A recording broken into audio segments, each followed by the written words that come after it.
Do you want to know why you can't afford your bills? Why you can't afford groceries? Why you're going paycheck to paycheck? Why you and your friends can't live on a single family income like your parents or grandparents used to do? Why are you constantly being judged by older people telling you, just pull yourself up by your bootstraps, you need to work harder, you need to save your money, and you'll be fine? They tell you they had the same struggles. Well, guess what? It's not true. Let me lay out exactly why the hard-earned dollars that you have in your wallet, in your pocketbook, in your checking account do not do the same thing that your grandparents did. Here's what happened. Just yesterday, the U.S. national debt officially crossed $40 trillion. $40 trillion. I know that sounds like a crazy amount of money. It's almost hard to even imagine. And you're asking me, who cares? The debt will never change. No, let me explain to you why this is so significant. Just over 10 years ago, the national debt was barely $20 trillion. Yeah, $20 trillion is a lot of money, but look how rapidly it has increased. And that has been since President Trump first entered office. Now, America added its latest $1 trillion in less than 5 months, while July alone produced a $432 billion federal deficit, the fourth largest monthly deficit in U.S. history. Okay, I know that sounds boring, but this impacts you greatly. Because of the interest rapidly increasing on the national debt, it's watering down your dollar. And here's what's happening. Did you know it took the U.S. until 1981 to accumulate its first $1 trillion in debt? Yeah, back in 1981. So think about it. This is when your grandparents were young adults. They were married, they had bought their first home, they were working their jobs, they were growing their careers, growing their life. And back then, America only had $1 trillion in debt, and the dollar was still strong. The U.S. government now is spending, this is crazy, $3.8 billion on interest every day. $3.8 billion a day. That's on interest. That's not paying for any program for you. That's not helping you in any way, shape, or form. That's just paying on interest. By 2028, estimates show that the U.S. will spend $5 billion per day on interest, more than any other category of government spending. Literally, that's less than 2 years away. It's going to be $5 billion a day. Just to put this into perspective for you, the U.S. now spends $3.1 billion per day on Medicare and $2.5 billion per day on defense. I would say defense spending is extremely important, and many Americans would say Medicare is extremely important. So think about it. In less than 2 years, we're going to be spending $5 billion on interest alone, more than we spend on Medicare and the defense of our own nation. And without major intervention from Congress, takes Congress by the way, Social Security and Medicare will be completely insolvent by 2032.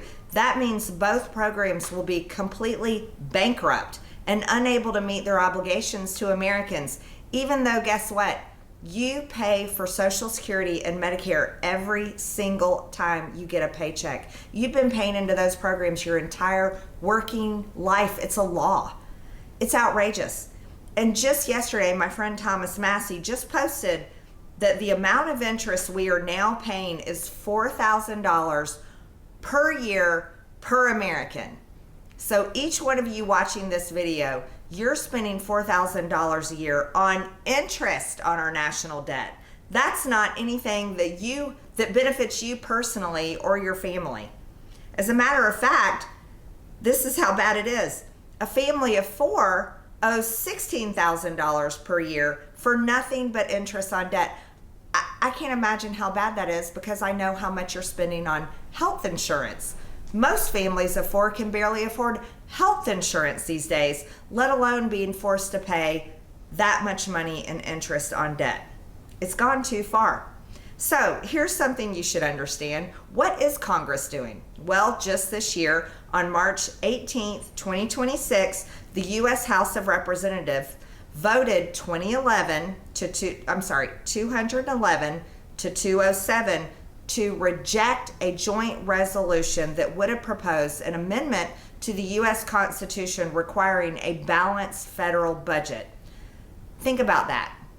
Congress, your representatives, each of you have a representative that you send to the House of Representatives to represent your interest, literally this year failed to pass a resolution to balance the budget. They failed to do that. Why did they fail? You're saying, well, wait, 211 to 207, that sounds like it passed. No, it didn't pass because it requires 2/3 of Congress to pass anything that amends the Constitution. Now, ask yourself, why would Congress refuse to force themselves to pass a balanced budget every year? It doesn't make sense. And I'll tell you why. They don't care to. They literally, not only did they vote and fail this resolution to create a balanced budget amendment, they proved to you that they refused to do it by refusing to vote for that. So if you haven't gotten mad enough at Congress, you should be really mad now, because they proved to you in actions, not their words, they proved to you in their actions that they literally refused to balance the budget. It's unthinkable.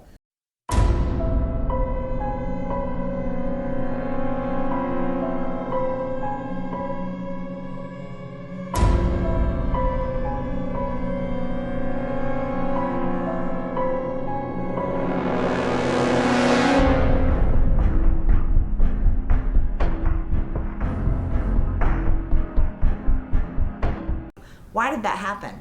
Well, in 1971, President Nixon took the dollar off of the gold system. That meant that the US dollar was no longer backed by gold. And that means that the Treasury started printing more dollars that weren't supported by gold back then, all the way up until today, printing more and more and more money, which has watered down the value of our dollar. And the national debt that continues to go up and up and up causes inflation, which also erodes the value of the dollar. So no, it's not the same. Now, here's something else you should know. The national debt back in 1970 was $371 billion. Well, today, guess what? It's $40 trillion, like I've told you, with most of the debt being added under the past 3 presidents, Obama, Trump 1, Biden, and now Trump 2, who still has 2 more years left. There were $9.3 trillion added under Obama. That was 2 presidential terms. $8.4 trillion added under Biden. That was 1 term. $11.6 trillion across Trump's 2 terms so far. Remember, he has 2 years left.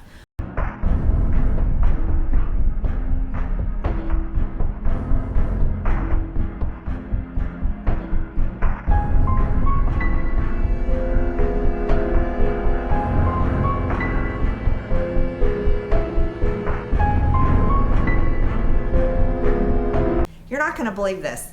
Since 1970, the US dollar has lost about 87 to 88% of its purchasing power. That means that $1 in 1970 has the same buying power as roughly $8.61 today.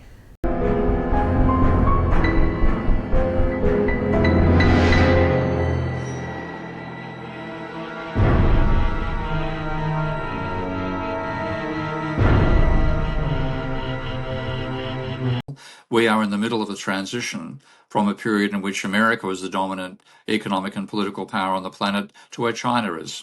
And these things are always messy. And I think America, this is the end of the American empire. The collapse is on the horizon.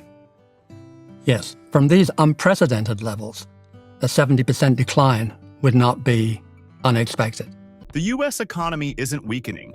It's collapsing from the inside out, and the proof is everywhere. When a country introduces 50-year mortgages, 15-year car loans, and rent spikes of 30% in 1 year, it means the system has already failed. Families are cramming into sheds, professionals earning 6 figures are moving back home, and grocery bills are hitting $500 a week just to survive. Medical insurance doubles overnight. Property taxes jump by $5,000 to $8,000 in a single billing cycle. This isn't inflation. This is structural breakdown. A nation quietly entering its most dangerous economic phase in decades. The system is going to collapse simply because of math. Every door you walk through is complete and total financial collapse, which in today's world, because people can't hunt or they don't know how to hunt, they don't know how to fish, they don't know how to survive without going to their local Walmart or Circle K 3 or 4 times a week. This is going to be, the financial collapse is going to bring a societal nightmare. Gold and silver are your only life jackets or only life rafts. They're the only thing that's going to float when everything collapses. Can we avoid what's coming? Or have we already crossed the point where mathematics determine the outcome? We've already crossed the point of no return. Mathematically, as I said, the current debt outstanding can no longer be repaid in current buying power terms of the currencies they're issued in. It happens frighteningly fast, and that's just a function of the amount of credit that's outstanding. I worked at Walmart home office in Bentonville, Arkansas for about 9 years as a vendor. And one of the things I learned was, when you see this in a Walmart, this is not good. This is called a restack. And what this means is times are not well in Walmart right now. So what they're doing is they're changing the sizes of the aisles. They're reducing their stock. And people kind of really won't notice it much because they were only moving it like a foot in every area. But what this means is Walmart is sucking wind. And they're doing this because of the tariffs. When Walmart suffers, the whole country is suffering. FYI. The economy is very bad right now, in case you didn't know. So I just feel like with the price of everything right now, especially the rent prices, I was just looking at this post of a guy who was paying $900. No, I think he was paying like $800 or $900 for a one bedroom in 2019.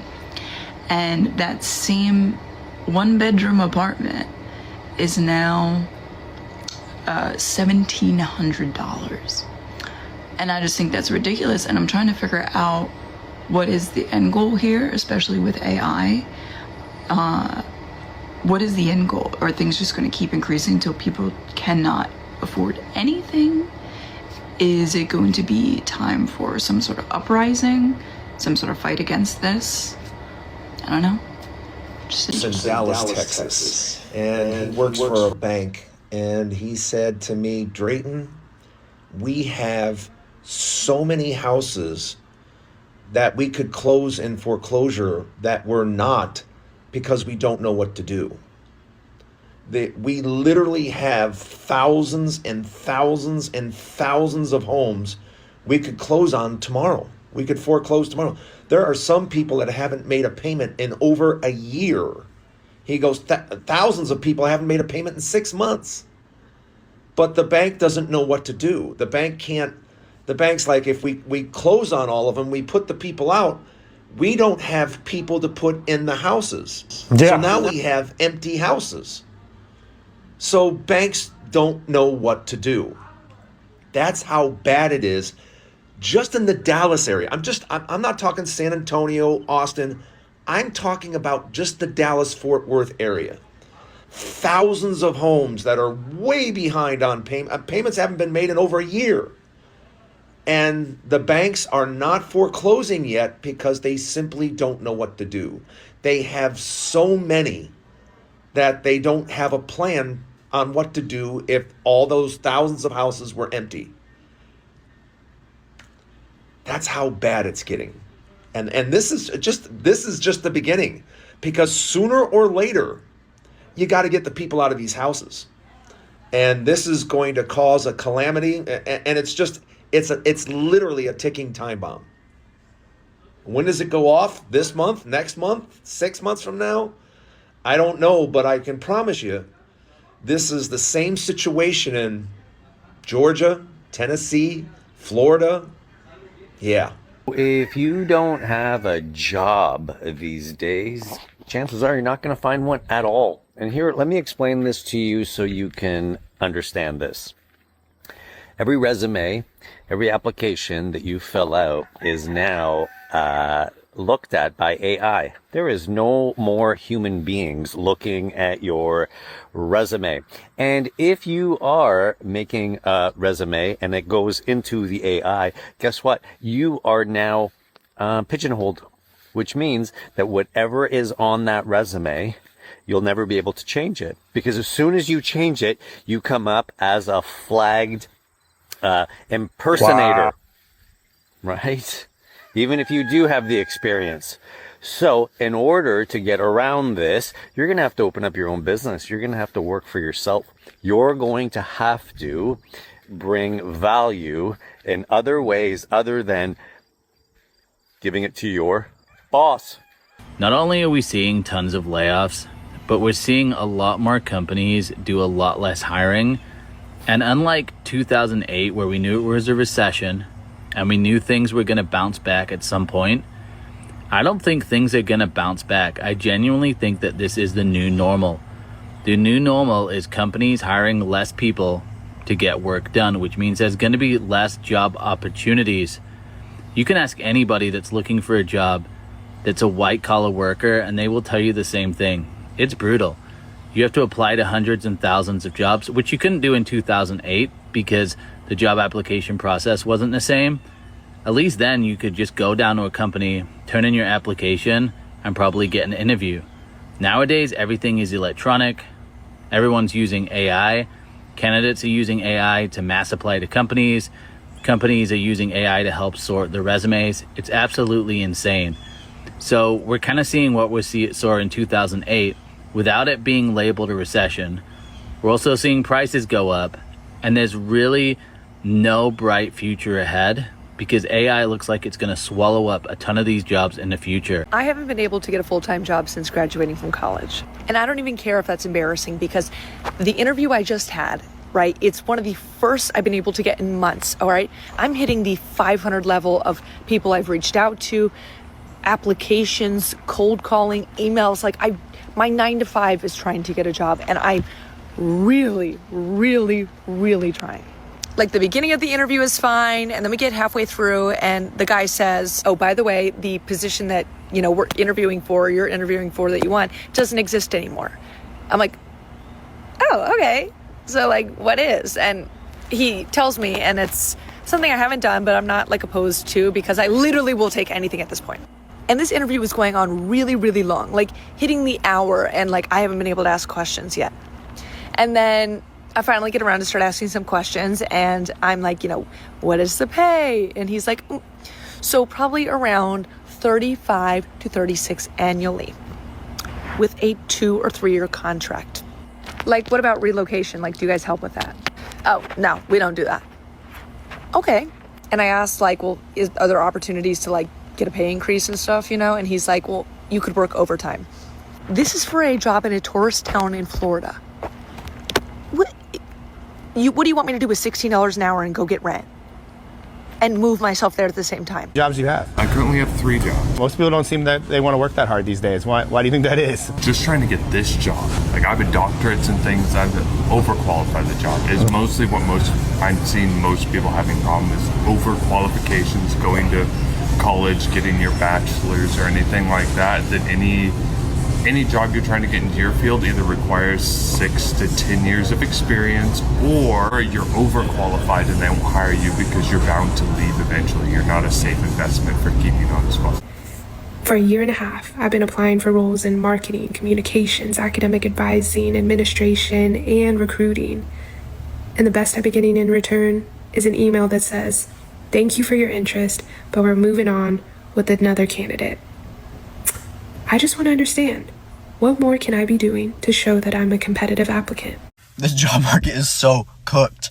I have a degree in chemical engineering, spent 4 years of my life getting this degree, by the way, and I can't get a job anywhere. I've applied to so many different engineering firms. I just cannot get a job. So then I started applying to like places like Walmart and McDonald's, and I've been rejected from all of them. Every single one. I spent 4 years of my life for this degree, and I can't even get a job that pays $14 an hour. And it's not like I don't have like experience in the field, because I worked at Walmart in high school. I worked at McDonald's in high school. I worked at both these places, and I can't find a job still. And I've been trying to tell my parents about it, like, did you walk in and try to apply inside? I was like, what do you think I've been doing? I've literally had to resort to filing class action lawsuits on claimmoney.com to pay my rent. In what world does someone with a college degree need to rely on class action lawsuits to be able to live? I literally don't know what I'd do with that stupid website. I'd literally be in a box on the side of the road with my little degree holding it up to the cars that pass by. Trump and his friends on Wall Street and in the media have been very successful in manipulating the markets and the population by saying every other week, we're close to a deal. The war's going to end.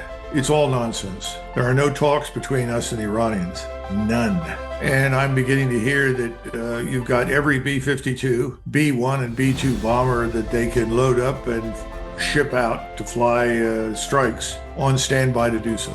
If he doesn't stop and back out of this and essentially disengage, we're going to send the world into a global depression. Americans have not experienced anything like this. They haven't experienced the collapse of their currency, which is eminently possible. I think we're going to see bank runs. I think the banking system is very fragile. We're going to be hit with this like a ton of bricks in the fall. And when the equity markets crash in the United States, that brings reality to the street. You look at the data; it's all there. How the average person is suffering so much, and how the middle class keeps shrinking and the rich keep getting richer. The reality doesn't hit the street until the equity markets crash. That's when the reality hits the street. Gerald Celente is issuing one of his strongest warnings yet about what could be coming for the American economy. He believes a major stock market reckoning could arrive as soon as this fall, but his warning goes far beyond Wall Street. Celente connects the danger to persistent inflation, war, energy prices, enormous debt, and a dollar he believes could come under increasing pressure. And because millions of Americans have retirement savings tied directly to financial markets, he argues the consequences could eventually reach ordinary households. Here's why he believes America may be approaching a much more dangerous moment. They remember, oh no, it's only transitory. And under the Biden administration, with the other clown, Ms. Fatcher-Brut, Janet Yellen, the former Fed head that becomes the Treasury Secretary, like the scumbag Bessent, you mean the former Fed head's the Treasury Secretary? Who's running the country? Oh, she said it's only transitory and temporary too. It wasn't temporary or transitory. Home prices in the United States have gone up 53% since the COVID war. Grocery prices, 33% since the COVID war. Automobiles, nearly 40% since the COVID war. This thing destroyed the global economy. So that's only part of it. And now the Iran war, which the prostitute media call conflicts, has destroyed the global economy. Fertilizer prices, energy prices, the diesel crisis. All the diesel prices, look how much they've gone up around the world. And all the trucks that bring products through diesel. Oh yeah, the crack spread there has gone over 100 now. I mean, that's I believe that's like what, a 20-year high or something? Yeah. And why? Explain to the audience why that's significant. Why the fact that diesel is now trading at a premium, at a substantially higher premium to WTI. Well, there's less supply and there's more demand because it's used in all the trucking, the shipping, and on and on and on. And again, they're taking longer routes with the shipping because the Straits of Hormuz are closed. So it's costing a lot more to ship. And again, we are not going into the Great Depression. This is going to be the greatest depression. This is going to be the biggest crash in the history of the world, modern history. It's right in front of everybody's eyes, but nobody wants to look at it.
I'll make another robots? prediction. Money won't matter in 2036.